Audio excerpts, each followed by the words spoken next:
ಕೆಎಸ್ಆರ್ಟಿಸಿಯ ನೌಕರರ ವೇತನ ಹೆಚ್ಚಳ ಹಾಗೂ ಬಾಕಿ ವೇತನಕ್ಕೆ ಆಗ್ರಹಿಸಿ ಇವತ್ತು ರಾಜ್ಯಾದ್ಯಂತ ಸಾರಿಗೆ ಬಸ್ನ ಬಂಧನ ಮಾಡುತ್ತಿರುವುದನ್ನು ನಾವು ನೋಡಬಹುದು. ನಮ್ಮ ನಂಜನಗೂಡಿನಲ್ಲಿ ಏನು ಈ ರಾಜ್ಯಾದ್ಯಂತ ಸಾರಿಗೆ ಬಸ್ನ ಬಿಸಿ 100ಗೆ 50% ತಟ್ಟಿದೆ ಅಂತಾನೆ ಹೇಳ್ಬಹುದು.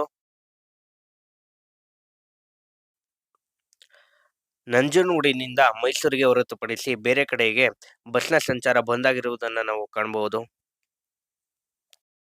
ನಂಜನಗೂಡಿನ ಸಾರ್ವಜನಿಕರು ಏನು ಈ ರಾಜ್ಯಾದ್ಯಂತ ಸಾರಿಗೆ ಬಸ್ನ ಬಂದ್ನ ಬಿಸಿಯಿಂದ ಆಟೋ, ಟೆಂಪೋನ ಮೊರೆ ಹೋಗುತ್ತಿರುವುದನ್ನು ನಾವು ನೋಡಬಹುದಾಗಿದೆ. ಬೆಳಿಗ್ಗೆ 10 ಗಂಟೆಯ ನಂತರ ನಂಜನಗೂಡಿನಿಂದ ಮೈಸೂರಿಗೆ ಹೋಗುವ ಬಸ್ನ ಸಂಚಾರವೂ ಸಹ ಸ್ಥಗಿತಗೊಳ್ಳುವುದು ಅಂತ ಹೇಳುತ್ತಿದ್ದಾರೆ. ಏನಾಗುತ್ತೆ ಎಂದು ಕಾದು ನೋಡಬೇಕಾಗಿದೆ.